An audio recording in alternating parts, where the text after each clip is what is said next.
Hi, Joanne. You're muted.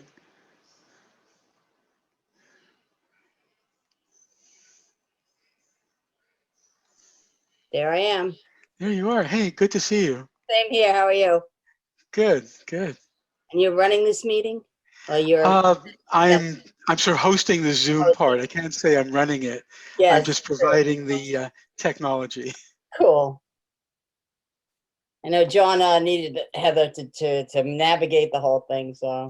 Right. Yeah, I think John's a technological troglodyte. I do okay. I get Yeah. by. Boy, I can't believe how long it's been since I've actually seen you. I mean, face to face. My I know. goodness. It's been 40 years. Could you imagine? It's crazy, yes. Unreal. A lifetime. Pretty much. It is, Well, it really is if you think about it, you know? yeah, yeah. I'm in Oregon, by the way. Oh, nice. Nice. Yeah. I'm still in Brentwood. Still in Brentwood. Still in Yeah. Brentwood. I moved into a house with my daughter and a roommate, and a year after we're here, well, just about a year, the landlord put a for sale sign up, and I just didn't feel like moving again. So Yeah. I bought the house. That was probably a good thing. Yes, yes. My daughter had a wonderful place to grow up. She went to Brentwood schools like I did. Right. She ended up going to Drexel University. Good school. Pennsylvania. Yep. So she just finished in March, and then she decided she had a wanderlust and she was going to South America. So she went to Costa Rica with a friend. The friend didn't like it, came home. She went on to Panama, met people at the hostel. She's been in Panama for the last 2.5 weeks. Now they're still in Panama. And then on the 28th, she's going to Cartagena Oh, I see. Okay, super, and super. then Yeah, coming that home. Cartagena is Colombia, isn't it? Yes, she was Yeah. determined to go. Yeah, I'm kind of an expert on Guatemala. Oh, yeah. I'm wondering, you just stay there for a while? No, I'm president of the International Society of Guatemala Stamp Collectors. Oh, okay, cool. So I just actually prepared an exhibit of the essays and proofs of the stamps of Guatemala, which has the archival material from the artists and plate proofs and things like that. Just won a gold medal, first time it's been shown. So I'm Oh, pleased. very So, nice, very nice. so Michael, do we have to address you as Mr. President? There was a musical, the very last musical that Irving Berlin wrote was called Mr. President. It was never a big hit, but it's got some good songs. Oh, Okay, my well, we father can. probably knows those. There's one that's particularly appropriate for today. It's called The Secret Service Makes Me Nervous. Love it. Hi, John. Good to see you. Hello, it's good to see you. Where are you living these days, Michael, if I may ask? Portland, Oregon, most of the time. Some of the time, Palm Desert, California. Excellent. So when you want to get away from the fog up in Portland, you go down to the desert. Yeah, it's easy. 2.25 hour flight to a small airport, Palm Springs. And yeah, I've been away from the East Coast forever now.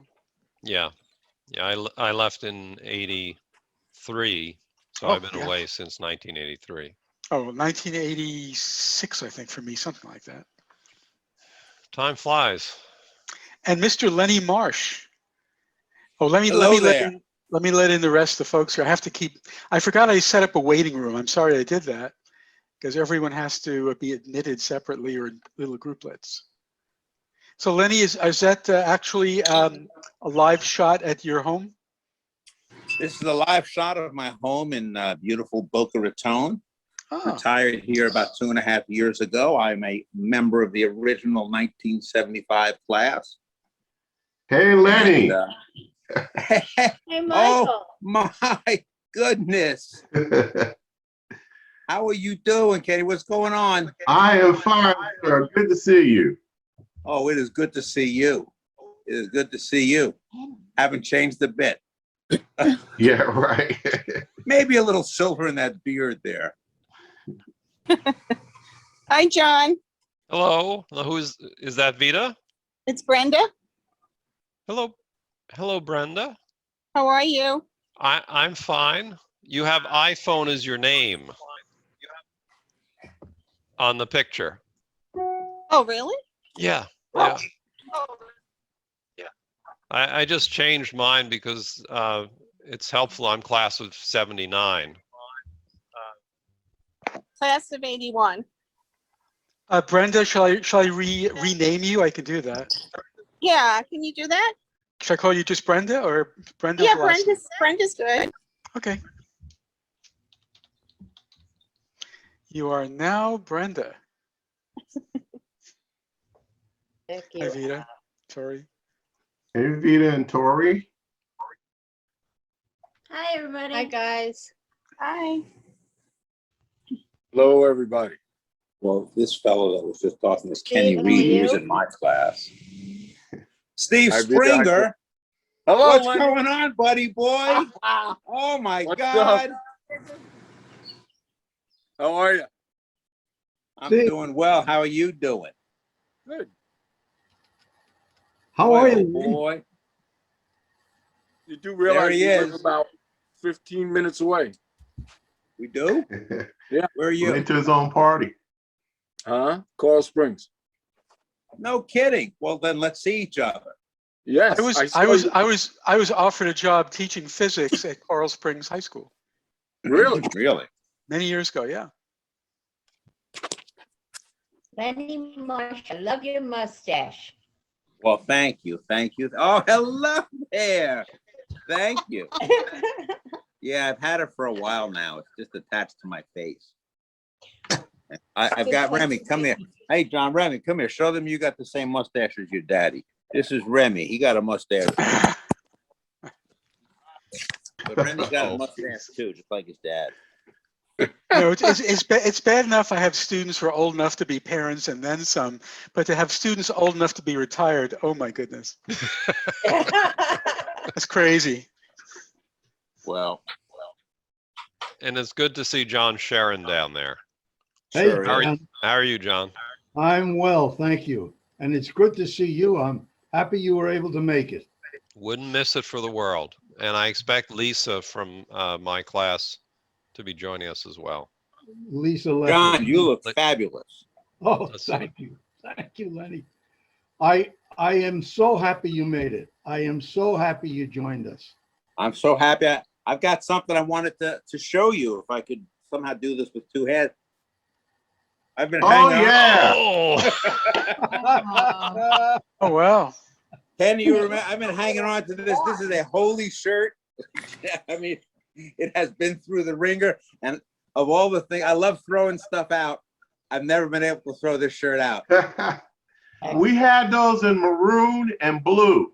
I think Yeah. we had two different colors. I wish I had one. I have Kenny, two the as last well. time I saw you, you were heading off to the Marines. Yeah, and I stayed there for a little while. Nice, nice, But I've been retired 25 years from the Marine Corps. nice. I've been through 4 careers and then I retired at 61 and a half. Well, I think I'm on my 4th or 5th. Yeah. That's not bad. Not I'm bad I'm at all. the oldest one here is not retired. Hi, Joanne. Hi, John. How you doing? Good. Excellent. If there's anyone John, who's the who oldest? doesn't know Joanne, this is Joanne Riola. And I guess you guys are going to have to introduce yourselves because we come from different It's not. years at MT. Class 80. Okay, class of 80. Brenda, class of 81. And who am I talking to now? John, it's Brenda. How are you? Oh, Brenda, for goodness sake, how are you? It's good to I'm good. I'm good. I heard from Heather that you were going to be joining us. I'm glad you made it. Yes, yes. So good to Okay. be here. We've had so many reunions over the years, but it's ironic that we're getting to meet people for the first time virtually. Yes. So true. And it's wonderful because I don't think we would have gotten to meet some people otherwise if they hadn't been able to join us online. So it's a thanks to Michael Bloom, everybody. I don't know if Thanks, Mike. some of you may not know Mike. Mike was a facilitator with us. What, I guess in around 78, Mike, what did you I come? think or I think it was a little 77? bit later. I think maybe in like 79, 80, 81 in there. Okay, 80, 81, okay, all right. And Brenda Kersner was there early on. No, wait a minute, Brenda, I've lost track. What, 80 and 81. 80 and 81, okay. That's who I And are thought you it still was. with the Teachers Federal Credit Union? Yes, Okay, so because you've had a Yes. career there for quite some time now. almost 31 years. That's Suffolk County, Yes. Teachers Federal Credit Union, 31 Yeah. years. Wow, that's more than I worked when I was teaching. My goodness. Well, I'm happy you made it. I think Thank you. we'll be able to swap stories. We'll be able to, I know we can't possibly catch up with everything, but whoever is able to make it tonight, I'm sure it will be a very rewarding experience for those of us who can once again connect with people that we became very close. And look at this, after almost 50 years, this is not a 50-year class reunion, but it is a reunion of sorts. And we're seeing one another for the first time. I think it's phenomenal. It is spectacular. And everybody here that I can see, Steve Springer, for one, has had so many wonderful experiences. Lenny, from what you've told me, you also have had different experiences. That's for sure. And my wife is telling me to stop yelling. It doesn't help. Oh, okay. All right. I'm going to assume that everybody can hear me, so I will keep Can it. hear you. I will keep it down. Hear you loud It's and your, clear. What was that? I asked Lenny what has he been doing in his 4 careers. I started life at Maslow Toffler doing stand-up comedy at the Friday Forum. And I did I that for the remember. through college and for the next 10 years in the city. And then I met my wife at a dark, dingy nightclub. My brother was trying to pick her up, but I was able to move in. And Steve Springer knows my brother well. And so we're having our 36th anniversary in a couple of weeks. So after that, we bought a restaurant in Maryland. And then, you there? Did I lose everybody? Yeah, we we hear see you. I We said, see and your puppy. then I became a teacher. I spent 15 years as a teacher and a principal, and I spent a dozen years after that as a managing broker for a big real estate company. And then I realized that no point working anymore. I just retired, came to Florida, the promised land, in Boca Raton, where Jews go to die. But, Okay. I have to move inside and get on my computer. I think my battery's running low. Well, we have your pooch up online here. We can see a photograph of your dog. Well, that's my boy Remy. I'm going to go in and get onto the computer, which won't run Okay. out of juice. All right. Michael, I want to thank you before we go any further for helping with this, because I'll tell you the truth. I am so slow when it comes to understanding this technology. Oh, that's okay. That's okay, John. The weekend before last, I sort of helped to run a regional conference virtually. I had to set up 20 Zoom meetings. So this was a piece of cake. Wow. Wow. Dad, you're not slow. Your computer is slow. So once to download it to make it run so you can share it, it takes a long time. And Michael can do it a lot faster, but you're not slow. Don't put yourself down. Yeah, I'm not going to make any hard drive jokes, I promise. This is my daughter, Heather, everybody. For those of you who haven't met Heather. Hi, Heather. Lisa, what have you been doing? Missed that. By the way, this is being recorded just so everyone knows. Okay, so I won't talk about any crimes I've committed then. Oh, Lisa, hi. I live in Berkeley with my family, and lately, or the past almost 2 years, I've been working for Google as a program manager. Before that, I worked for Macy's on the app, the mobile app for Macy's and Bloomingdale's, and started as a photographer, and then became interested in technology and working in that. I seem to remember you as a photographer at Maslow Toffler. Right. Didn't you always have a camera with you? In the I dark did. room. John and I were the yearbook committee, I think. Lisa, what year were you there? 79. Yeah, but I changed careers when I moved out to California. There wasn't really a big photo industry out here at that time, so I moved into other things. Lisa, I'm just up the I-5 from you in Portland. Oh, okay, cool. And Lisa's a nearby neighbor here in Northern California, and I believe she may be my oldest friend in the whole world, Wow. and it's a real pleasure. Thank you, John. Likewise.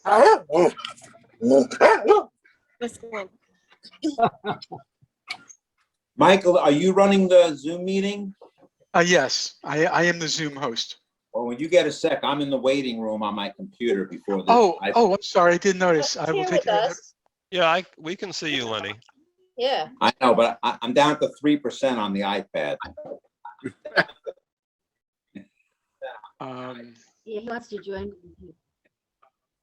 I'm admitting you now, Lenny. There you go.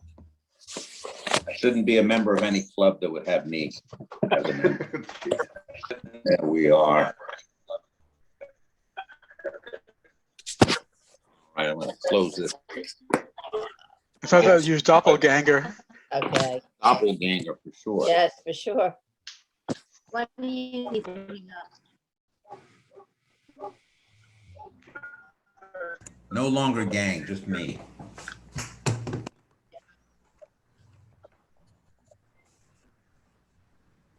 Joanne, how are you feeling? Much better than the last time. Thank you for asking.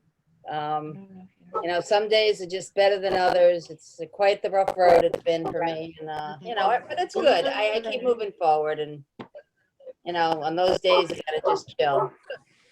But yeah, but I'm doing good. My daughter graduated from Drexel in the end of March, and then she decided that she had to go travel, and she's been wanting to go to South America, so she hooked up with a friend. And they flew to Costa Rica, and then the friend didn't like it. First time she's ever been out of the country, and decided to come home. And my daughter said, okay, bye. Brought her to the airport, got on a plane, and went to Panama. And she's been in Panama for the last 2.5, maybe 3 weeks, just traveling all different places, going to hostels, meeting people, traveling with them. And on the 28th, she was determined to go to Colombia from the beginning of her trip. Had to go to Colombia, so she's going to go on the 28th and go to Cartagena for 5 days and then come home on June 3rd. Joanne, she should talk to my brother. That's his leg. That's where he goes for he's a flight attendant, and that's the only place he goes to is Colombia. Wow. So he's very, very familiar. He could give her some good tips. I think she's meeting up with some people, or she's going with some people, and she's my kid. She's pretty amazing with she has wanderlust 100%, and she just goes and does it. And this whole trip, she's a Capricorn. She's very, very rigid. Very, everything has to be planned. And this trip, she has definitely just got out of her comfort zone, changed, grew. She had such growth, just like so many things that she got out of this is just blowing my mind. And I'm just being the supportive mother. She gives me the rule: if I don't hear from for 24 hours, then I can worry. Okay. But I don't really scary, worry. though. I know that she's safe. I know that she's aware. I know, that she's a good traveler. So it just, I feel good about this whole trip, and I'm like ecstatic that she's got to do it. I'm throwing a party, and we're having picky foods from all around the world to celebrate her wanderlust. Oh, So, that's I'm fun. excited. Yeah. That's my story. Still living in Brentwood. I moved when she was 4. The landlord put a for sale sign on. I said, I'm not moving again. I can't do it. So I bought the house and it's lovely. I'm happy. I got great neighbors. Can't Good. complain. Despite that little problem that I have, everything else is wonderful. Oh, good for you. God bless. Yes. Yes. I can't believe it's 13 years. I'm lucky than a lot of other people. And they keep coming up with new medicine and That's right. changing and going, and another year down, another year down. I'm good. Thank God. That's what I say every day, John. Thank you, God. I wake up and I say thank you. Yes. That's the way to live. Everybody should live their lives the same way, in appreciation and in gratitude, because My tattoo, grateful. yes, yes. I look at it every day to know what gratitude I have just for everything. I was going to say something, but I might as well tell you now because it's burning a hole in my consciousness. I want to be able to tell you what I found is true. It's only recently that I decided to read a book that George Land wrote it's after he did Grow or Die. He wrote 2 other books. One of them he wrote with his wife, and that's Breakpoint and Beyond. And then they decided to write a book that is called Nature's Hidden Force. Here it is. I want to hold it up. You can see that's the title. I decided finally to read it, and I was so overwhelmed and saddened to learn at the same time that, first of all, it's such a fabulous book. I want to tell you something about myself. When I was in high school, I wanted to study physics. I didn't know if I was going to be able to understand a word of physics because it's way out of my wheelhouse. But I took the course and I failed it. So I took it again. And I failed it. And I took it a 3rd time. And had the same teacher every year, I should tell you. But at any rate, I failed it again. And I decided physics and I are just not made for one another. But I still had a yen to want to understand the cosmos, and I wanted to understand life beyond this planet. And the long and the short of it was, when I read Nature's Hidden Force by George Land, I realized that I can understand physics because that's what he wrote about. And he wrote about it in such a way that I believe there's a good possibility that he's going to change the entire world's understanding of what physics is. And so I went to our website at maslowtoffler.com, and I listened to his commencement address that he gave to the class in 1976. And it was written it was given to Judy Freilicher, who posted it, by Gina Lottie, who was Conrad's secretary. She listened to every word that he spoke at the commencement and typed it out, sent it to Judy, she posted it. So I listened to it, but when I was listening to it, all of a sudden there's a round of applause at the end of what I thought was the end. And then there's silence. And I know that he said more than that. So I went poking around and I found something else on the same website that we have, in which he reads what is essentially a dedication to those people who graduated that year in 1976. And it's not anywhere, it's not there. It wasn't there. So what I did today, I listened to every word he said, And for about 15 minutes totally, I added the part that has been missing in his commencement address. I'm going to send it to Judy, and I'm going to ask her to post it so that all of you guys can see it. And give her a couple of days and she'll get to it. I know she will post it.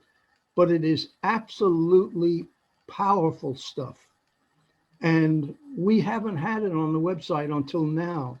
But I wanted to tell you that it's been missing. A lot of the citations that were there are now obsolete because I don't know if you know this, but George Land, who wrote Grow or Die, passed away in 2016. He had been fighting something, and I don't know what got him for quite some time, but he lost his battle in 2016. And so reading this book and realizing that he's not around anymore, it just filled me with such sadness today that, like what Joanne was saying, we have to be grateful for every day, because I can speak with some authority knowing all of you, and I can tell you that we did what we said we were going to do, and all of you are examples of that. We have all, in our own way, changed the world. Maslow Toffler by itself stands as one of the what can I call it? A social invention, because it had never been done before. And I still think that it would not have happened had I not met George Land and listened to the things that he taught me about creativity and innovation, and now about physics. And I am just grateful to each one of you, because in your own way, you have all changed the world, and you've made it a better place because you've been in it, and because you have opened your own creativity. And what you're just saying, Lenny, about how many careers you've had, we knew from Toffler and his projections about what the world was going to be and how we were going to have serial careers. We certainly all have done that. But our creativity and imagination and entrepreneurship, Mike Bloom has a story of his life, will give everybody something to write home to friends about. And now I've been talking too much, and it's time for me to be quiet and listen to the stories that some other people might have to say. And Vita and Tori, I didn't get a chance to say hello to both of you. Literally by a squirrel. Like there's this squirrel that has been trying to suck the nectar out of my hummingbird feeders, and he is so rotten. And so I moved these hummingbird feeders 3 times, and I moved them right to this window where he wouldn't have the balls to come up to the window and dangle from these hummingbird feeders, and he just did. So we literally were distracted by a squirrel. Sorry. Okay, all right. John reminded me of a proposal I made when I was at Maslow Toffler to the school board.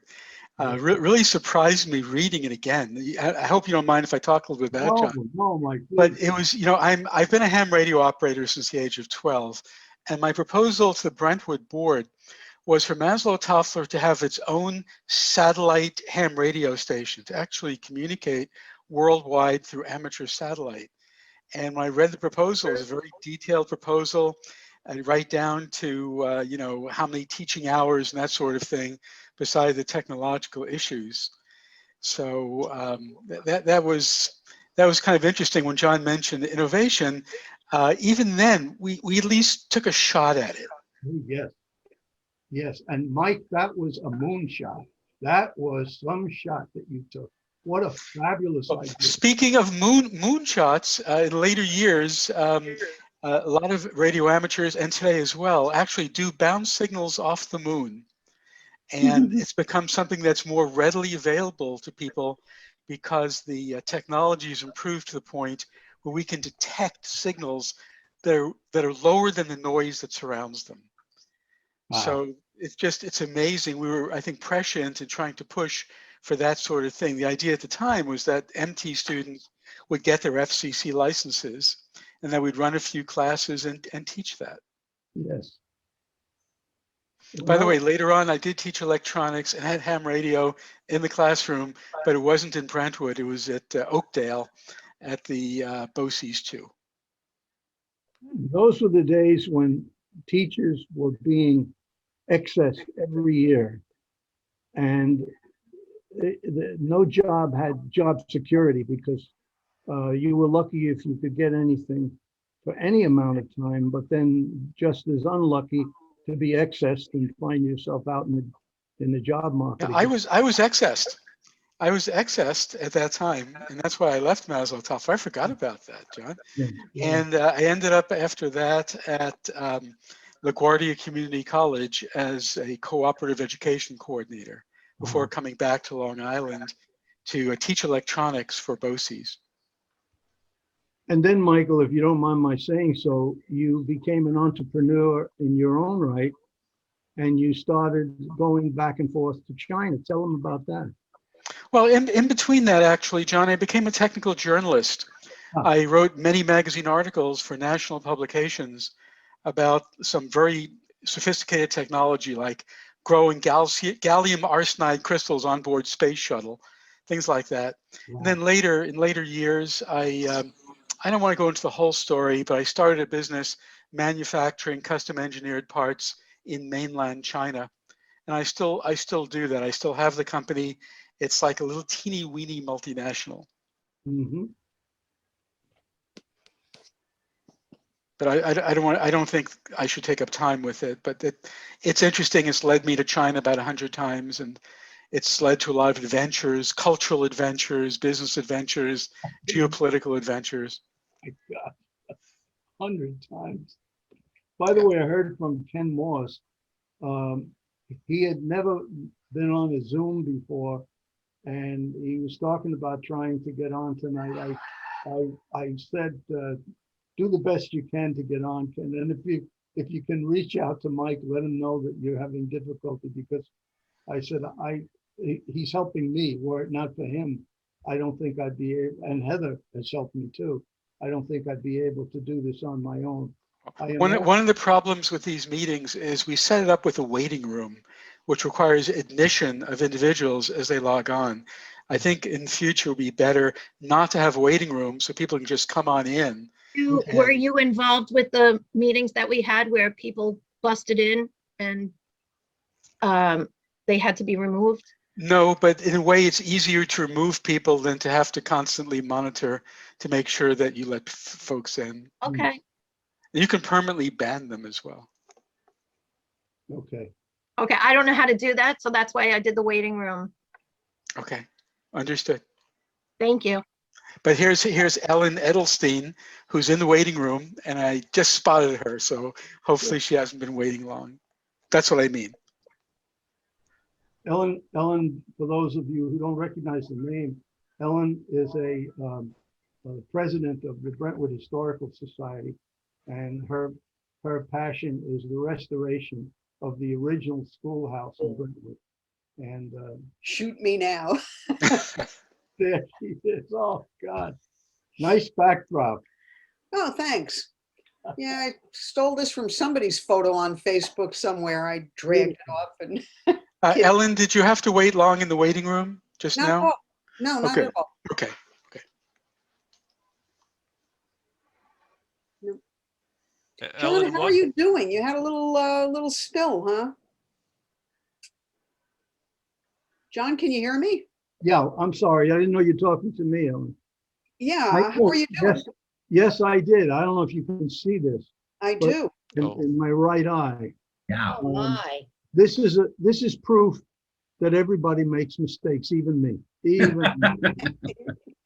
I misjudged a curb, believe it or not, and lost my center of gravity, went down and whacked my head against a brick building, and that's why I have this black eye. But I'm very fortunate that I didn't kill myself. Oh, cool. And, But the top of your head looks much better. yes, yes. So I'm not going to take any bows for what I did, but I learned to be more careful. That's all. Hey, John, at this age, you're supposed to have confusion, not contusion. That's right. Yeah, there you go. Do you wear bifocals, John? No. No. Okay, because I find my bifocals are a problem. If I'm stepping off, I have to kind of not look at the reading part because I misjudge things all the time. Well, I learned, Ellen, that I am in that world now, and I've got to be careful. Milt was very concerned for quite some time about his balance, and I'm talking about him because I want to make his presence felt, even though he has left us, whereas he's still very much a part of all of our lives. There's not a day that goes by that I don't think of him. So we miss him. We miss him. Yeah. But Milt is the one who made me aware of the fact that his balance was not, at sometimes not too steady. And I thought, well, I better start paying attention to that too. I don't have a problem that I know of until this came along. And then I realized maybe I should be more careful and not make decisions as quickly as I did when I was 35. I mean, I'm still inhabiting the same body, but apparently I'm reacting differently. So I have to take note of that and adjust my compass a little bit. But John, yes. the thing that strikes me about listening to you and Michael is that you're both very curious still. And I think a lot of us are still very curious. And I think that's something I know that I got some of that from the time I spent, with you and Maslow, Toffler and the others, students and teachers and staff. And I think I came away from that probably with the best thing I got out of that was the idea that even if I can't do it now, it's like your physics understanding. If I can't do it now, I can probably figure it out at some point. I mean, I think you kind of opened up, the idea of greater possibilities than we had around us. And listening to Michael, he certainly seems to have done that. And I'm glad you're rereading, Land from 45 years ago. Yes, and it is. I'm happy that you mentioned that curiosity and creativity, because that was the reason that I met George Land. He was working on creativity at the time, and he was responsible for getting funding from the government to do a study of about 1,600 preschool youngsters, because he had a theory about creativity and he wanted to check it out. So he got the funding to find out, bottom line to it, he wanted to know whether creativity is something that we are born with. So some people have a lot of it and some people don't have any of it. Or is it something that can be taught? And so he ran this longitudinal study with kids.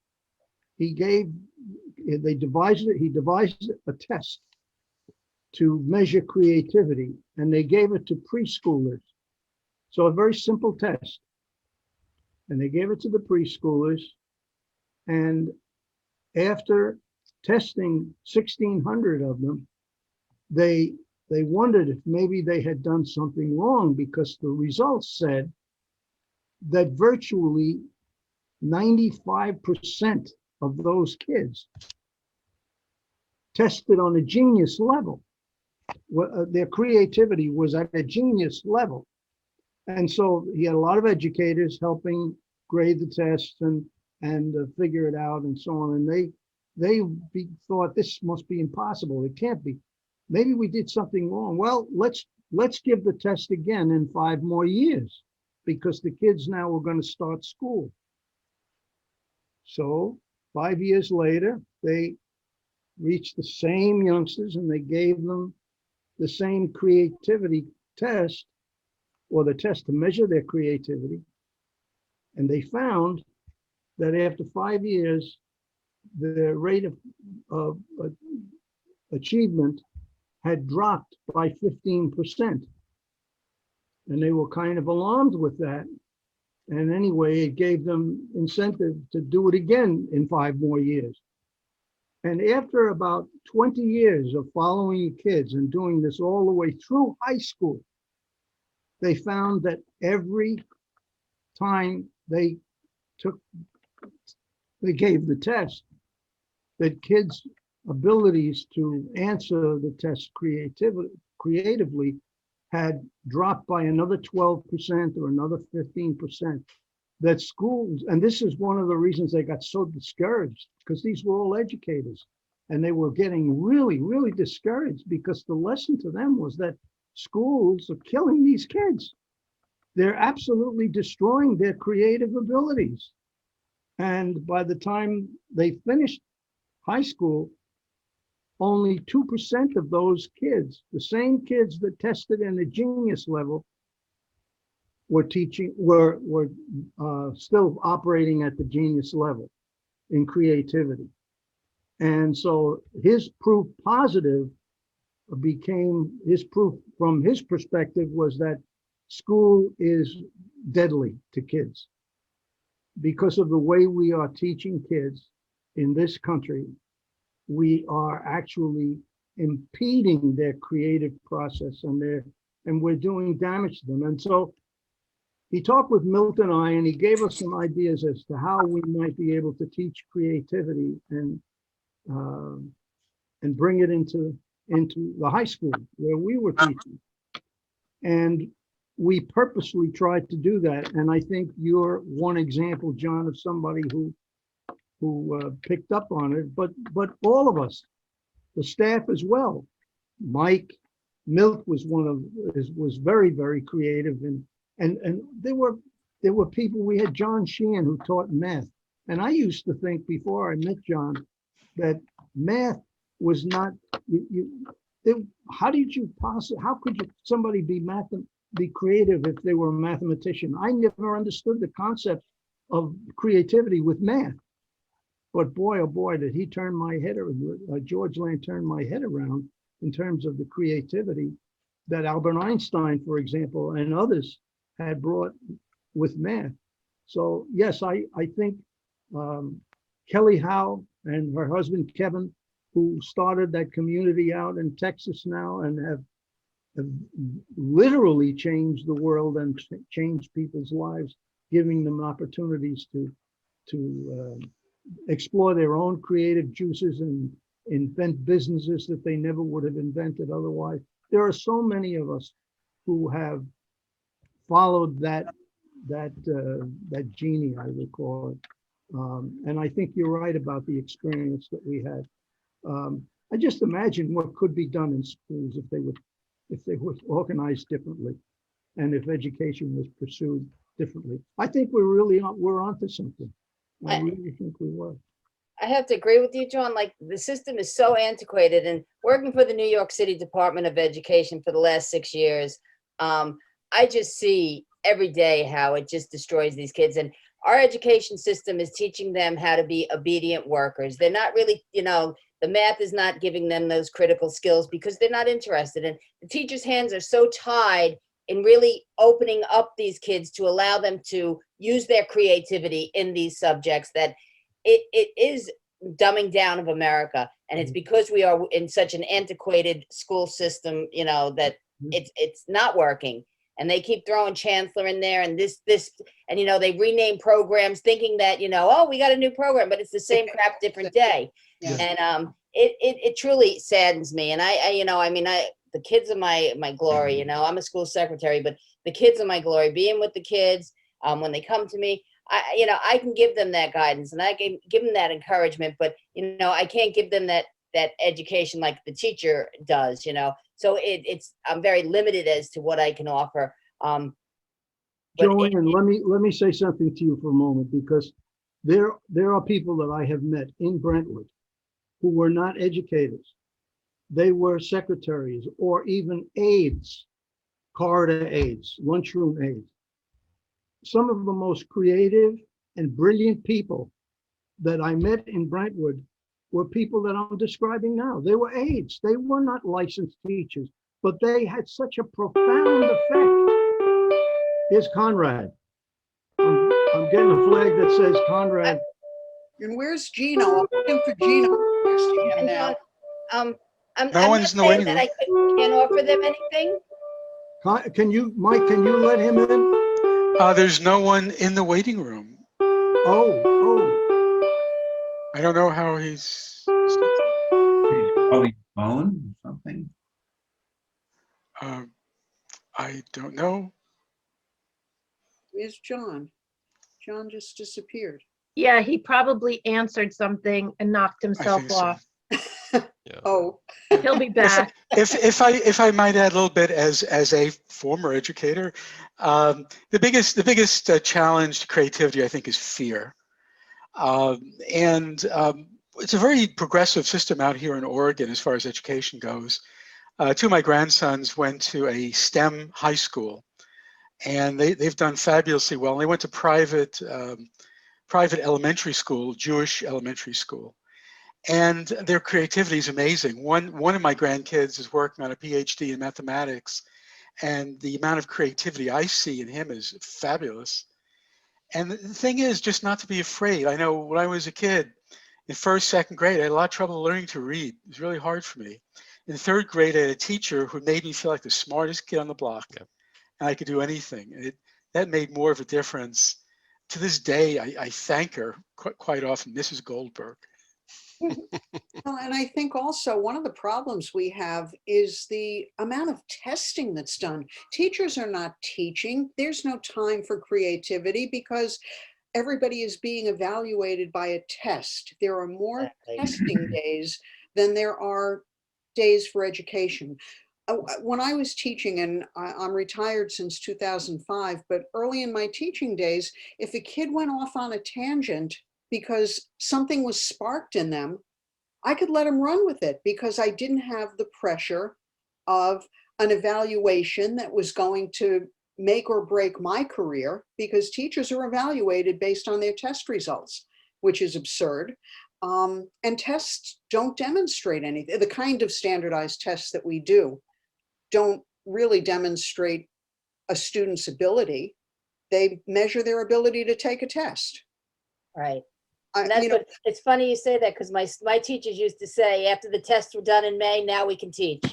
Exactly. Well, and there's so much, I was a math teacher as well, and I taught with John Sheehan, we were colleagues, very creative. John was very creative, but there were so many instances where kids went off in a different direction, and they said, well, why can't we do it this way?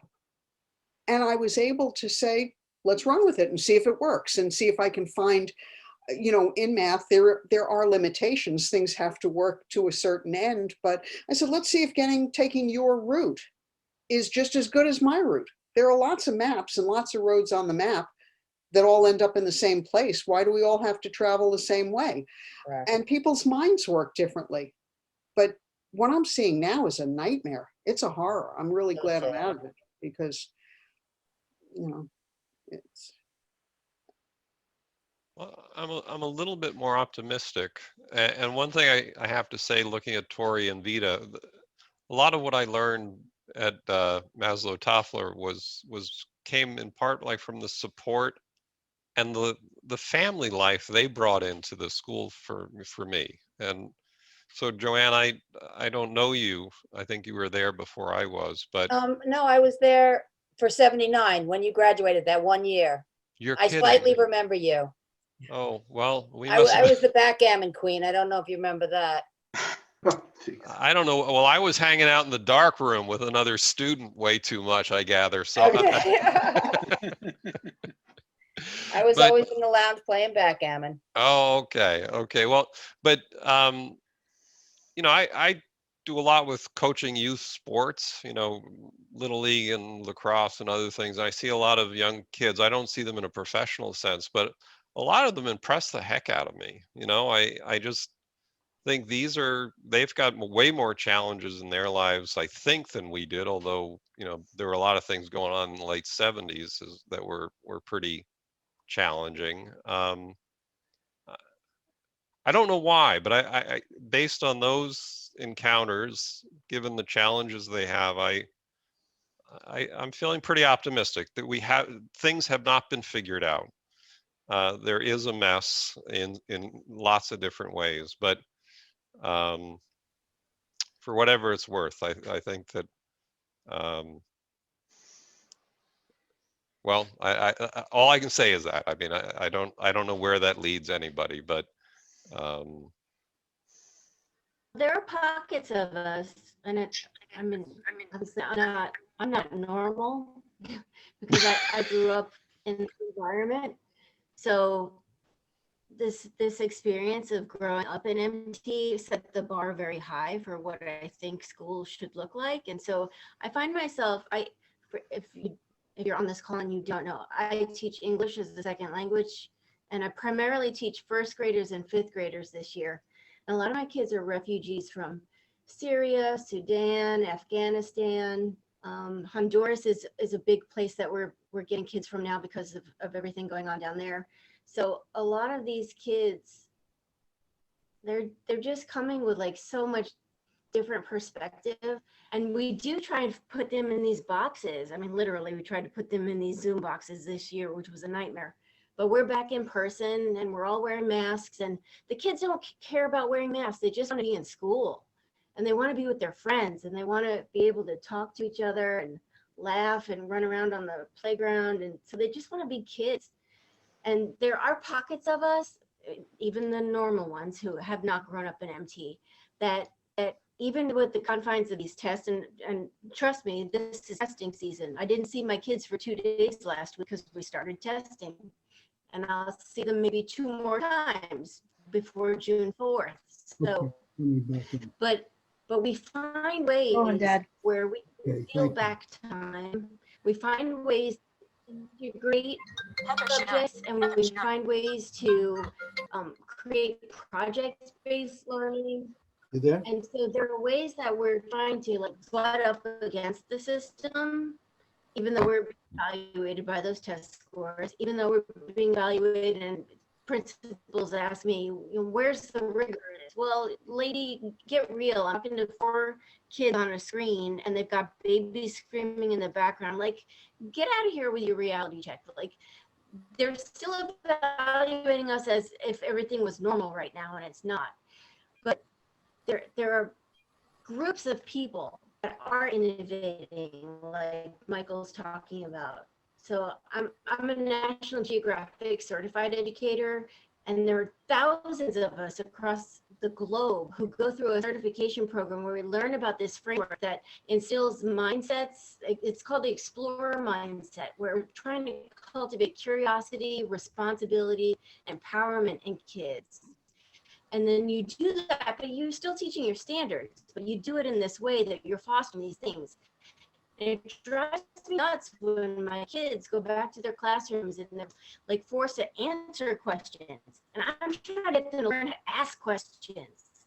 If you leave my room with nothing else, you will know how to ask a question and be curious about things. I don't know if it's because of everything that's just been instilled since age 2.5, but I refuse to let school kill my children's spirits. And I always say my number 1 job is to keep kids safe. And my number 2 job is to make sure you don't hate school. Because if you hate school, it's done for. So I'm also a little optimistic, John, because I see it every day. And they're wanting to learn. I work primarily with kids who struggle to read. So it's good to hear that, like, if the teacher can get through by 3rd grade, yay, Michael. I'm so glad, like, Mrs. What was her name? Goldblum? Mrs. Goldberg. Like, that gives me hope because literacy is so important. If I could get my kids to be literate, everything is open to them. So I just went on that tangent because I'm also optimistic, even though at the same time we're pushing. Right now, North Carolina and in lots of other states, we're pushing against like this resistance to critical race theory. We're just trying to teach. Oh, Goldberg, thank you. Systemic racism. We're not allowed to use the term systemic racism in our social studies standards right now. They just passed that as a law here in North Carolina. So there's like this big pushback against being honest about the history of our country, but we're gonna push back. So have faith. we are going to push back. We're going to keep our kids curious, teach them to ask questions, be critical thinkers, and not just know how to click a button. Because now it used to be, can you bubble the circle on multiple choice test? Now it's, can you click the circle, which is even wackier. Don't you just love my kid? I wish I was your student, Vita. So there's hope. Tori, rather. I'm sorry. So if I can I wish I jump, was your student. can I jump in for actually a couple minutes here? I want to piggyback on something John Baum said, and listening to Vita, to Tori rather. It took me a minute when I saw Vita, and you look exactly like you did in 75, 76, honestly. Yes. Exactly. I'm not exaggerating. I look at John, and he looks exactly like he did, but he looks a little older. You look the same. But Tori, it took me a minute to sit there and say, wait a second, that's the baby. Yeah. That's the baby that used to come around and That's hang. right. And I forgot. And so anyway, nice to see you as a grown-up. But I want to say a couple things. John Sharon was talking about George Locke land. And I started saying before that really I'm the opposite of a pack rat. I love throwing shit. It just makes me happy. But like I said, I never could get rid of my MT shirt, regardless of how many holes are in it. I gave away 800 books when I moved down here, but I've still got To Grow or Die. This was a book that I've cherished since the days I met you. And I just want to tell you, I've got to say that Maslow Toffler experience. I was not made to go to Maslow Toffler. I was not the guy that the school was made for. I don't think. I was at a party in the summer between junior and senior year, and Kenny Moss was there. I didn't know Ken, and I was making people laugh, and I'm a funny guy. I was making people laugh, and he comes to me and says, "You can come to this wacky new school and you could tell jokes." And I'm thinking, I was the straightest student that Brentwood High School ever made. I was a normal A student. I worked hard. I got great grades. I did normal stuff. My dad said I should be a dentist. I don't know why. But if I never went to Maslow Toffler, I would have been a dentist, and I probably would have done all right and had an okay life. But I will tell you what, it is a rare, I can't say every day, but it's a rare week or two that I don't tell a Maslow Toffler story to somebody. It changed my life. It created my life. I met people that were so far out of my wheelhouse. Unlimited, so why? It opened my eyes this big that the person I am today, there's a straight line that goes from Maslow Toffler to Gotcha. today. Florida. My life's been so unbelievably rich and full. And I look at John Baum's, I've been wearing Hawaiian shirts for about 30 years. This is the least Hawaiian shirt that I own. I wore it because I wanted to look conservative for you. But I wear them no matter what people say to me. And I just, honest to goodness, the fact there are things that I will look at, the things that I've gotten involved in my life, it's because at that school, of the people I met, Connie Follinsby, I remember we called all of our teachers by their first name. I was such a straight kid. I thought that it never felt completely right to me. Even Conrad Follinsby, I remember he called me Connie. I'm like, are you fucking kidding me? That's Mr. Follinsby. It was mind-bending to me. And from the day I left Maslow Toffler to today, I see things differently. It changed my vision. It changed the way I see things. It changed how I look at people, how I embrace people. And I just have to tell you, it was the seminal moment in my trajectory of my life. The fact, everything I've gone through, good, bad, whatever, it really came from there. And so I have to thank Kenny Moss for that party and talking me into going there. I have to thank John and Milt of blessed memory. And I remember I once said a bad word in front of Joanna Fogliano, and she thought it was funny, and I thought, oh my God, a teacher that laughed at it was mind-bending. The fact that we had our kitchen, the kitchen ladies, they taught everyone how to make peanut butter cookies. Our custodians taught people how to do things. It was the most mind-opening experience of my life. It was 1 year that set me up. I got to know Kenny Reed. We didn't cross paths before 11th grade and before, but I realized this is a guy that I could love. He's just it was unbelievable. So John, thank you as the embodiment of our teachers. Thanks to all of you guys and gals that are here. But I got to tell you, I say to grow or die. That's a phrase I say over and over and over again. And I'll stop now. But Lenny, I want to tell you something. You held up the copy of the original edition of Grow or Die. If you look at the cover again with us together, look at that, and you'll notice that swirly thing up on top of the cover. I remember when George Land got this back from the printer. He was so excited about the graphic on the cover of the book, because you know what he saw when he looked at that? And I had never noticed it before, but I suddenly noticed it. That's a fetus. Wow. Yeah, to grow or die, that's it. And he was so excited about it because he didn't tell him to do that. They just did it, and he loved it. And I loved it. But it was one of those accidents of, I don't know, creation. It just happened. John. Yeah. Yeah, I just wanted to speak to Lenny for a second because of everything he just said, which is also very true for me, but he changed my life. And I don't know, I've shared this before, but Lenny's the person who brought me to Maslow for the first time.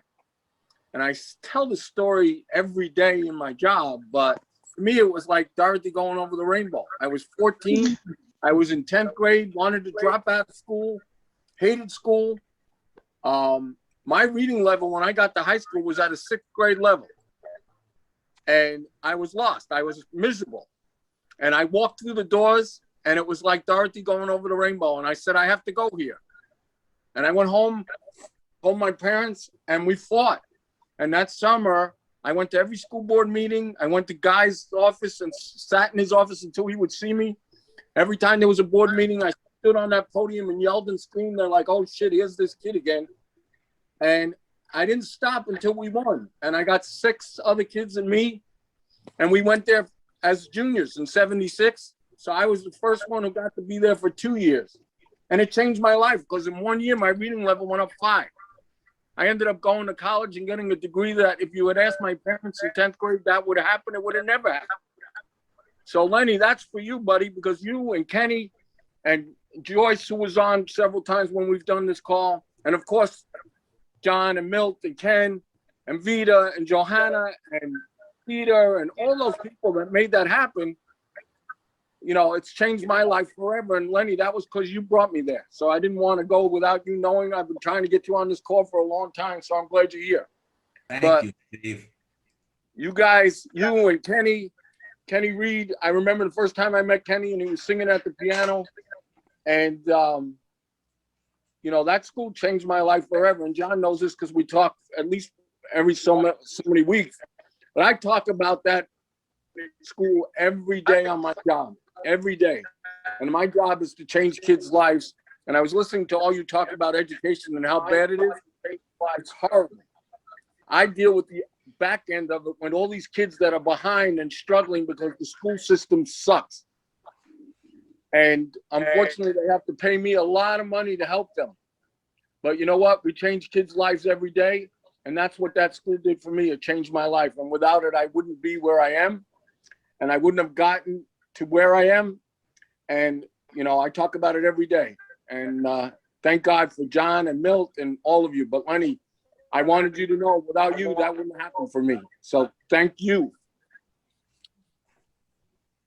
See, fortunately, they pay you a lot of money to help those kids. It's a very fortunate thing. Well, I say it this way, Joanne. I say to all the people, I say, you know, I wish places like this didn't have to exist, but I thank God we do, because without us, what would these kids do? Yep. Grateful, grateful. I remember Milt used to say to, as an answer to kids who would say, what's the point of our learning a whole new way? And then if this school doesn't survive, then we have to go back and do the same thing again in another building with the same old, same old. Why? They didn't understand why are we putting in all this effort if it's only we're going to have the rug pulled out from under us. And because Milt used to say, because it doesn't matter, because that means you'll have another way of dealing with it. You'll have the way you knew before, but now you have a different way that you could deal with it, and you can succeed again, but differently. And I think that was that in itself is the creative genius of just don't look at it that way. Look at it in a positive way. I don't know if I'm making myself clear, but Also, look at how the board would fight us, and we'd fight every time they wanted to close it, and we'd all come back and we'd all fight. But how many board members' kids went to Maslow? yes, Absolutely. yes. What an experience. For sure. No doubt. Reed, I would love to hear what's going on in your life. I've come full circle, I think, with all the life experiences that I've had since leaving Maslow, which was an awesome launching pad. I consider it a launching pad because I've done a lot of different types of things, and some of them, you know, the Marine Corps, for example, going from Maslow to the Marine Corps, but I excelled.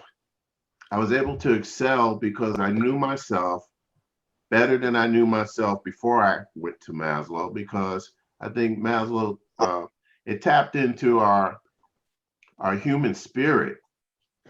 Each and every one of us, it tapped into our human spirit and the creativity, and knowing we always heard the term lifelong learning. That was something that was a buzzword back there too. And I always took that serious.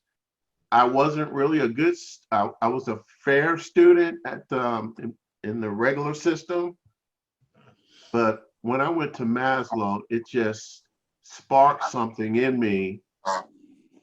And in a lot of my friends and peers that went there as well.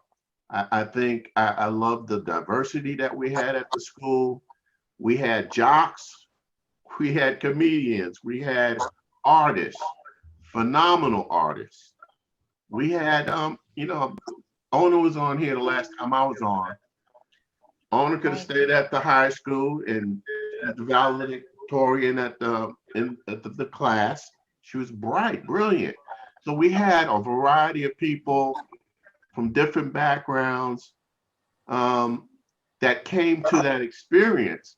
So Lainey, I don't know what the experience was for any particular type of person, but everybody that did come got something from it, and they took something forward with them. Once I left retired from the Marine Corps, which I had a very successful career in the service. I got into social work because that's something I wanted to do. And I went to college while I was in the service to be able to do that. So I worked in foster care and adoption for a while. I worked in corporate. I was a corporate recruiter. I've done pastoral ministry. And in that pastoral ministry, I was in Christian education, which was kind of something I love, education and teaching and finding different ways to teach things. And I always ran up against, that's not the way we do it. We do it this way out. And so I've always been in advocacy work. I have two sons on the autism spectrum. So I've been in advocacy and in that world for many years. They're young adults now, but for many years. And now I'm a hospice chaplain. And it's the greatest honor that I could ever have, the greatest job that I could ever have. I hear people's life stories. I help them. I'm a comfort to them. I get to sing to them. I get to use what I was using back in Maslow Toffler, that gift. And so I'm a coach, a mentor, and I understand that role now in my life, how important that is to pass on things to others. And I think that, when we talk about realization and getting to that point where we know who we are and what our purpose and has been to be in this world, I think Maslow Toffler has given me the platform to do that and understand it much better. And I'm telling that story all the time as well, Lenny. I'm telling people about, I did that stuff way back when, Let me tell you about this school. It was a long name, Maslow Toffler School of Futuristic Education. We were the misfits. Yeah, they had those nicknames for us back then. But I remember the summer before we started, I was with the first class as Lenny, recruiting people, going and recruiting people, because you guys remember Wayne Boyton? Of course. Yeah. Douglas Knox. State champion runner. Huh? He was a state champion runner, sprinter. Right, he was a sprinter, absolutely. And we were going around knocking on doors and inviting people and telling them about this wonderful experience that they were going to have. And we didn't have a clue, but we were excited about it. And we knew that this thing was going to work. And we're going to be able to interview the staff and all this it was exciting. And we did get to interview some staff. But phenomenal experience, and it's a lifelong. I've carried it all my life, and everybody that I know that of the 80 original students, because we had to have 80.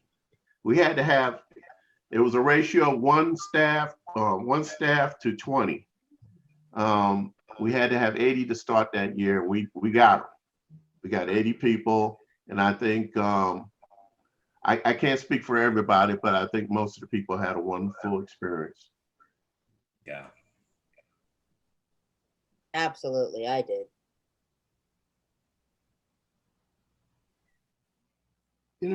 I don't know if this is the right time to say it, but I want to tell you something that happened to me, and I know it's happened to others because we've talked about it. When we hadn't seen one another for a long while, we didn't have reunions right from the beginning. And it took us a number of years until there was a groundswell of encouragement that, yes, maybe it's time. Let's have, I think Patty Gemalora was the first person who threw a party in her home in Brentwood. And she invited a whole bunch of people to her home. And we had what turned out to be the first reunion. And I think it was about 10 years after MT. And then we eventually decided to make it. Steve and Janito, you're here. So are you still here? Where is he? He was here. He was here. I don't know, he disappeared. I'm here. Oh, you're there. There you go. Okay. You were the one who started pushing for reunions. First, we had them in the park. Wasn't it Janet Stone No, too?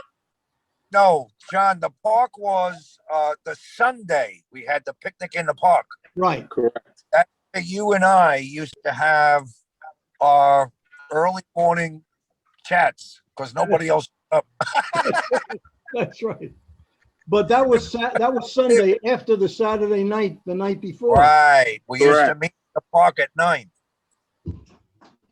And I think we did that probably for 10 or 12 years, John. Yes, we did. And then we decided that No, then it was until we had this pandemic, and then we couldn't get together. no, but we didn't know. What I'm saying is the park on Sunday morning. Oh, I used to bring the coffee and the newspaper, and you and I would sit there for 3 hours, and then we would leave. yeah. But in the beginning, a couple of which one you want to go to? Well, that's what you were pointing, but I don't. Well, I don't. There's no tables outside. So let's go. The Zoom world we live in. So anyway, Hello, everybody. oh, this is Martha. It's 8 o'clock. I am starving. We cannot pick the place to eat. You know, John, I forgot that we were having a Zoom meeting, and then Ellen called me. I was in Home Depot picking up a light bulb, and I got in the car and I says, Martha, listen, we got to Zoom in on a meeting. So let's pick the restaurant so I can eat. So, but I'm fascinated by all the stories from everybody, from all you guys. And so is Martha. Yes. Okay, good. Well, I hope you can find some place to eat. No, we're going to go. Don't worry. Don't worry about that. We're going to find a restaurant. Don't worry. Good, good. So I don't know if everybody knows, I sold my company and I'm in Florida and I'm kind of retired. And this is my 4th week, right, Martha? My 4th week? Yes. It's my 4th week and I'm getting acclimated. So. Do you have a new career yet? You know what? I have, my mind is going, but not at 1,000 miles an hour. It's only going at about 25. Okay. Have a new what? A new venture. Oh. Yeah. Yeah, he wants to go to South. So Martha's my friend here in Florida, and she's going for, she works for the city of Davie as the assistant director to the water resources and water treatment plants. And she directs 4 of them. And Water and sewer, don't forget. water and sewer. And then shortly she's getting her engineer's license from the state of Florida. Uh-huh. So now she's going to be what is it, authorized engineer, professional engineer for the state of Florida. You live in Davie? To go back to school, definitely. I made her go back to school last year, You made it. but she had all her credits, so she has all her credits, and now she's studying for her exam. And starves because he doesn't feed me. I feed her very little. Sounds like you've got to feed that lady. What's that? I have to feed her. Yes, she's very hungry. Do you live in Davie? She works in the city of Davie, but we both live in Fort Lauderdale. In Lauderdale. I'm just north of you in Boca. Are you in Boca? I am. Oh my God, you're only 20 minutes away. Right. And Steve is 20 minutes away. You'll be seeing Steve. There's no doubt about it. Steve's in Coral Springs and you're in Boca. I didn't know you were in Boca. 2.5 years. Oh my God. And you're doing real estate, right? Growing mangoes and avocado. Nice. Oh, very good. And Very pineapple. good. We got to get together. Give Mark. I'll talk to Steve after this. I'm going to give him a call over the weekend. I'll get all your information, Steve, from Stevie. Yeah, I have his phone and everything. I want to take the conversation back to where I was heading it before, and I'd like to just get this out while we have some time. There was a time when we were not having reunions. And when we did have the reunions, one of the questions that would come up among the groups that were attending was, what did you tell people when they asked you, what was it like to go to that school? Or what was it like to work there? What was it like? How did you explain that? Because some people, like I remember Alice Walsh one time saying that she stopped trying to talk to people about it because she couldn't explain it well enough that they would understand how it was so different. And she finally said she didn't talk about it anymore. And that's one of the reasons why the reunions were so were such a joyful time for everybody, because we didn't have to explain to anybody else who was there what it was like to go there. Everybody knew what it was like to go there because we all went there and we had the experience, and words were not necessary. And what I would say was that, well, I used to say the same thing all the time when people would ask me. I would say, well, let me put it this way. As a teacher, it felt like I had died and gone to teacher heaven. Meaning that the thing that all teachers want to do, and all they want to do, is teach. But there's so much nonsense associated with a routine day that you have very little quality time to actually teach. You're doing paperwork, you're doing discipline, you're doing everything else, but you can't really teach. Whereas when we were teaching at MT, all of us who were teachers had the right to do whatever we wanted to do, even if we weren't certified in that area. We could propose a course and teach that course, even if it was out of an area where we were certified. We couldn't do every course like that, but we could do at least one course. Let's say something that you wanted. If I wanted to learn something, I could learn about it, then I could teach a course in it. Where else could you do that? It was like, as I said, like dying and going to teacher heaven, because we had the trust of our administration. We had the trust of the district.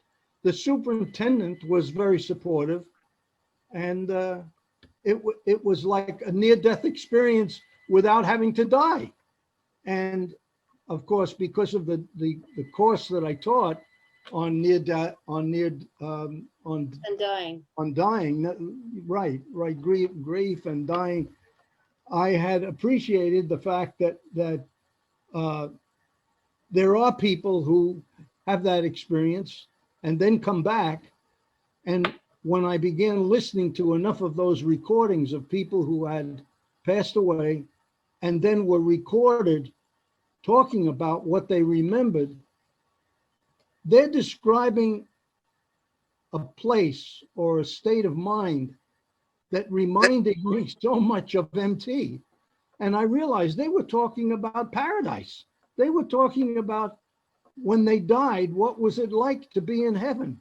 They described a place of perfect love, total unconditional love, where you could look at somebody and you knew what they were thinking, but they knew what you were thinking, and you didn't have to put it into words. There was an unspoken understanding between all the participants that we had built a kind of community that was so close. We were on Paradise Lane, John. What's that? We were on Paradise Lane. And isn't that amazing? And we didn't name that. That was there before us. That's right. It just John, you were the only one of the teachers that I had as a teacher in the regular Ross High School. You my social studies teacher in I think 10th grade, maybe 11th grade. But even then, you did something. When people ask me what to explain, I don't have a problem telling them Maslow Toffler was. It's that I realized that the only limits we have are the limits that we self-impose. That I think I can't do it. You did something in our social studies class. We did a contract, Now that became kind of popular down years, decades later, but we did a grade contract that I will do X, Y, and Z. And then I will, if I do this and keep my contract, I will get a certain grade. Well, I wrote a contract and I put fine print in it. I buried things in there that basically said I get an A without having to do much work. And when it came to grade, it was something I just will never forget, because you said to me, in essence, you didn't do any work. And I said, but we had a contract and you honored it. And I remember thinking, I never thought that would happen. I knew I was bullshitting the whole thing, but you honored the contract. And it's just something about you, John, that is so warm and loving and caring. And you said you're going to have to adjust how you present that, so little shits like me don't get away with stealing an A from you. But it's memories like that they're priceless, and you're unbelievable. Oh, thank you. But really and truly, I found that with Maslow Toffler, there's nothing, the fact that nothing's impossible, and I didn't know it. I thought there were boundaries, and there aren't. There really aren't. As long as your heart's still beating, there's no boundaries. And that's the whole explanation I find you got to give people. When you say that, don't people push back and say, I don't believe you? Yes, of course. Yeah. But it's true. I said, well, you don't have to believe it. It's true. That's right. That's what Alice Walsh would say when she'd say, I just get tired of trying to explain because they don't believe me. And so then I didn't tell anybody anymore. I didn't talk about it. But that's where the reunions came in. And then people could talk, like you could say that to me and I would understand what you're saying, and you don't have to explain anything. I would tell people, it's just like a big family. People really care about each other. And unlike most families, it was functional, not dysfunctional. Yes. Good point. That's lovely. Lovely, Mike. By the way, I want to second. I'm sorry, Joe. That's okay. I just want to say that one of the really great things as a teacher was the freedom to sort of teach what you want. Whatever interested you, you could find a way to work it into a class that would truly teach and inform, and your own intellectual journey could be shared with the students. That's unusual. Yes. Yes, it is. I taught a class, so that was pretty amazing to me that, it could be a student-run class. Yeah. I think it was an art class. I can't really remember, but the biggest thing that I got for me, like being a mother and raising my daughter, I set no boundaries on her whatsoever. I gave her the freedoms.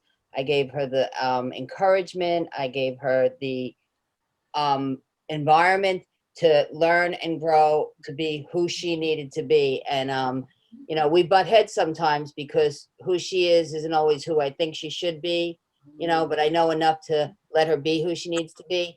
But then the opposite doesn't work so much because she has her own thoughts and whatnot, and I think that's something to do with maturity, growing, learning, because she does understand me, but doesn't always agree with me, and then gets mad at me because she wants me to agree with her. And I just can't do that with anybody. And that's something that, I think Maslow gave me, is that ability to know what I am, know who I am, and know what I stand for, and not give in just for the sake of giving in. And, my kid is definitely a true reflection of all the teachings and everything that I've learned from Maslow Toffler, because she's an amazing, amazing girl. And despite, me being ill, just trying to struggle being a single mother, she turned out okay. So, and again, working in the New York City Department of Education with underprivileged kids, and you see the broken homes, and you see their attitudes, and you see their behaviors. And John, yes, I helped where I can, but also my hands are tied because I'm not with those kids anymore. I mean, the aides are with the kids a lot more because I was accessed 2 years ago. So basically 1 year I was in a school and I was treated like an aide. So I did do lunch duty. And that was like the highlight of my day, for 2.5 hours, I got to be around these kids, from kindergarten to 5th grade. And it was the best, Next year, I'll probably have to go and back and be a secretary, but who knows? And you know, I'll do what I can to help who I can. I mean, they sent the kids to me. The teachers would say, you know, you're having a bad day, go speak to Miss Joanne. She'll give you a hug and a pep talk, you know? So you know, these are all the things that I utilize now in my day-to-day living that I learned so many years ago. And, you know, it's still deep inside my soul, even though some days it's a little less than others and some days it's a little more. Everything's always a balance. So For everyone, Joanne. thanks. Yeah. Thank you for sharing that. Oh, you're welcome. I just want to let you know that Conrad was here before. He was trying to get in. And I tried to, I don't know, clicked on something that I thought would let him in. And instead, I got kicked off. So, Mike, I don't know what we did about Conrad, but I guess he gave up. I never saw him in the waiting room, so I don't know what he was doing. Okay, so he was here. He must not have had his daughter with him tonight to help him, because she was in the past, she was helping him navigate his way in to our meetings. Too bad. And I see Steve seems to have, and Janito has seemed to have found a place to eat. So Thank God. Thank God. Thank you, Nito. how are you doing, Tori? Tori? How are you? How are you, Tori? I'm good. I'm just ready for the school year to be over. I'm a little zoomed out, and we're just already like, we're just ready for summer. Yeah. It's been a year of 1,000 schools. You missed most of it, John, when you were talking on the phone to Heather. She had a whole rant for everyone. Yeah, you can watch it back later. It seems I like can't believe everyone she- here has, Walking all this time and not found a restaurant. it seems like almost everyone here has been in some form of teaching / service. Certainly Kenny, you know, counseling people and being a pastoral person. How many teachers and school-related people do we have? It's pretty extraordinary. It's not a coincidence, I don't think. I don't think so. I don't think so, Len. You're right about that.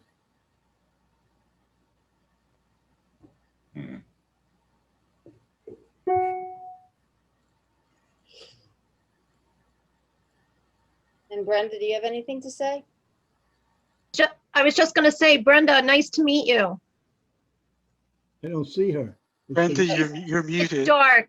She can't hear us, huh? It's dark where she is. She doesn't have her mic on. She can hear us, we can't hear her. Right. Oh, Brenda, unmute you're you, muted. Brenda. You're muted, Brenda. We can't hear you. You got to unmute. On the upper right-hand corner, unmute yourself. Actually, lower left, unmute. Oh, on my computer, it's upper right. Hi, everybody. There you are. Thank you for the invite, Heather. Of course, of course. I'm Oh, glad good. you could join us. Thank you. Joanne, were you called the purple lady while we were in school? I was. That was me. Yes, I remember Still you. purple. I know. That's so funny. Yes. And we did the play with Bob. Yes, Chamber yes. music. Yes, and we And I played played Susan backgammon B. Anthony. all the time. And hi, Beta, how are you? You look the same. I'm fine. We have a very miniature backgammon set. And when Tori's out of school on vacation, we're going to sit down and relearn how to play again. So we'll have to Google rules. I've forgotten them. Brenda, where are you living? In Brentwood. Oh, you're in Brentwood. Oh, In Steve Brentwood, is- yes. Working in Comac, yes. Are you also a teacher, or what do you do? No, I work for Teachers Federal Credit Union for almost 31 years now. Still with teachers.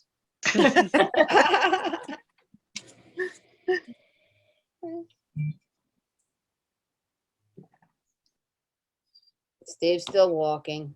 Yeah, Steve found the restaurant. It's usually not that hard down here in Florida. No, not at all. No, In he about said a they're half- like There's 35. a hot one in New York today.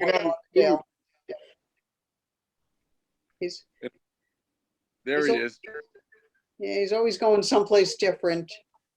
In about a half hour, we'll be looking at his food.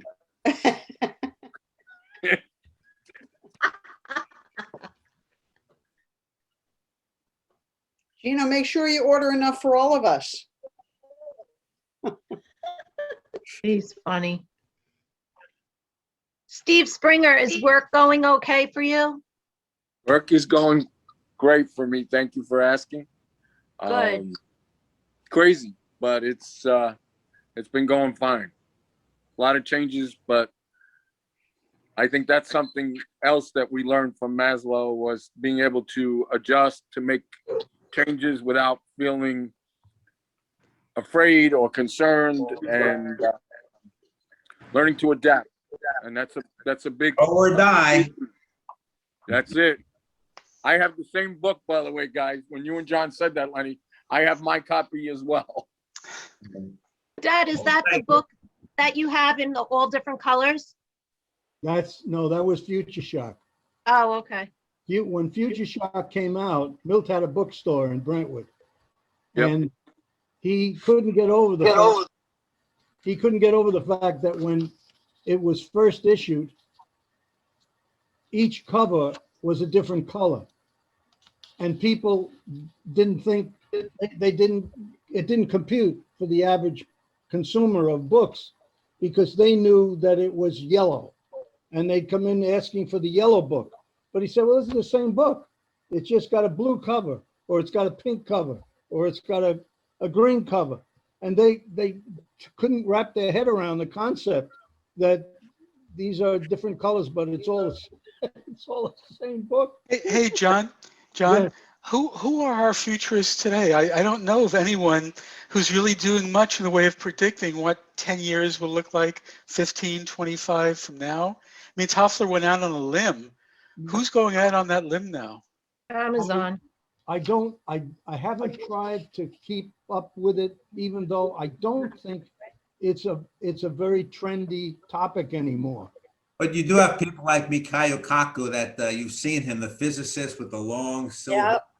Yep. He's always talking about trends, and he wrote a book in 2011 where he was pretty much right on the mark with where we are today. And some of the stuff he said, you got to think 10 years ago, really, electric cars were really still fantasy world. Hey, maybe Michael Lewis, you know, the guy. I'm sorry, my dogs are barking loud because Amazon truck is here. But he wrote things like, you know, about unexpected consequences and outliers, big on outliers, because a lot of what's going to happen in the future has to do with unpredictability and the presence of outliers. Yes.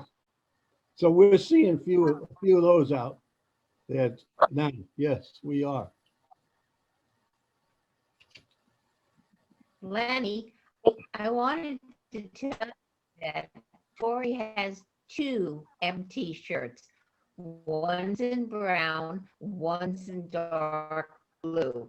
Really? They're put away for prosperity. Is that what you call it? She never wears them. Well, also because they're too small. Right. They're small. They're mediums. No, small. Really and truly, Tori was a baby When you asked that question of futurists today, I just Googled it. Has anybody heard of Faith Popcorn? Seriously? Yeah, I just Googled it. And No. a bunch of names came up. Ray Kurzweil, Amy Webb, but it seems they're both into like digital computer, but Faith Popcorn. I mean, it'd be interesting, maybe in a future MT meeting, since we are who we are, It says, we could talk about the future. That would be nice. Yeah, I mean, I wonder what's going to happen. You know, this COVID pandemic is going to change and bend things a little bit. I wonder how it's going to be. Interesting idea, Mike. We could do that. Be good. I know at the beginning of COVID, I promised myself I was going to lose 20 pounds, and I want to report to you, my friends, that I only have 35 to go. Unintended consequences. Well, I hate to say it, but I have 2 young kids, and on the West Coast, it's dinner time. So among the skills I have to use right now are cooking dinner. John, before you go, I want to tell you that I tried every resource that I could to get an answer for you about Marge Kirshner, and to no avail. I could not get her to respond or reach her. In spite of any attempts to do that, because I know how important it was for you to speak with her. I don't know if it's a case of her health, which I suspect it might be, because she had some health issues. But her partner has not gotten back to me either, so I don't know what to do. Okay, thank you, John. I'll take up the hunt from here. Marge Kirchner was my 4th grade teacher, and until a few years ago, I was in touch with her. So, well, you know, it's been wonderful, and one thing that it's been just reassuring to listen to everybody on this call, and I think Michael raised an interesting question. We've been talking about the past. It might be interesting next time to talk about the future. For sure, that would be very interesting. It's a little more uncertain than the past, because that we just have to remember in all our different ways. And it looks like it looks like you did a pretty good job, John, and Vita and others. Thank you for that, but I would say this: I don't know if everybody knows that John Baum is a patent attorney, and that is his career path. And I'm sure you have more than a few interesting stories to tell us about your experiences as an attorney working with innovators and entrepreneurs and building the future, or as they hope to do, is to build the future. As a matter of fact, you know that I've had my toe in the water on that too. Not that I can claim any special powers. Hey, John, we have that in common. I went to the Practicing Law Institute in New York for the patent bar exam once upon a time, and I've done quite a bit of patent writing and claims drafting for patent attorneys and agents in my past. Wow, you're all over the board, Mike. You stick around long enough. Well, I promise I won't talk about my work. But this has been great. It's been wonderful watching Steve Ingenito find food, and more importantly, take care of his lovely companion. So I will look forward to the next time we do this, and I'll look forward to seeing you all and others. So take care. Well, John. Thank you. I think what I'm going to suggest, if no one objects to it, let's try to aim for August, sometime around the early part of August. Is that okay with you guys? That'd be good by me. Sure. Okay. All right, guys, I'm gonna go also. I gotta go feed the dogs. But it was very nice meeting you, and good seeing Vita and Heather and John. Thank you so much. Joanne, good seeing you. Same here. Great All seeing right. everyone. Well, Be well. John, Take care. Steve, I will I'll give be you signing off too.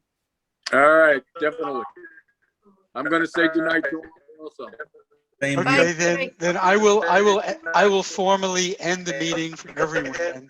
Tori, Thank you, Michael. Thank you, Mike. Thank you, everybody. Tori, I'm sending you a Facebook Messenger thing, so write me back. Look for it, okay? Okay.